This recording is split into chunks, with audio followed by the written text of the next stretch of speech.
चारा नूरजहां पुलिस के हाथों 4 रुकनी गिरोह गिरफ्तार कर लिया गया। SHO गुलाम नबी आफरीदी के मुताबिक गिरफ्तार मुलजिमान में से 2 स्ट्रीट क्राइम में मुलविस है, जिनके नाम जाहिद और इलियास बताए जाते हैं, जबकि पापोश मोबाइल मॉल में चोरी के मोबाइल खरीदने वाले दुकानदार मंजूर और चोरी के मोबाइलों को EMI नंबर तब्दील करने वाले मोहम्मद आदिल ने सनसनीखेज इंकशाफात किए हैं।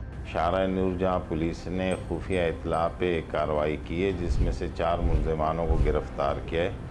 इन 4 मुलजिमानों में नंबर 1 जाहिद और इलियास जो स्नैचिंग्स करते हैं, मोहम्मद आदिल जो आई को जो है ना फ्लैश करता है, और मंजूर जो है वो शॉपकीपर है। गिरफ्तार मुलजिमान के कब्जे से 7 मोबाइल फोन, लैपटॉप, 2 असले और दीगर मफरूका सामान भी बरामद कर लिया गया है। इस 4 अदद जो गैंग है, इसके अंदर जो हमारी बरामदगी है वो 16 अदद मोबाइल है, जिसमें से 7 मोबाइल ऐसे हैं जिनकी आईमियाँ ये चेंज कर चुके हैं, आदिल वगैरह, और 2 असले इनसे रिकवर्ड है, लैपटॉप्स रिकवर है, डिवाइस रिकवर्ड है, और इसके अलावा मज़ीद इंकशाफात इनसे मुतवक्के हैं। SHO गुलाम नबी आफरीदी ने मजीद बताया कि स्ट्रीट क्राइम में मुलविस 2 मुलजिमान इलियास और जाहिद मोबाइल छीनने की वारदातें करते थे, जो दुकानदार मंजूर को फरोख्त कर दिया करते थे। फरोख्त के बाद मोहम्मद आदिल नामी शख्स ने अपने लैपटॉप में एक सॉफ्टवेयर इंस्टॉल किया था,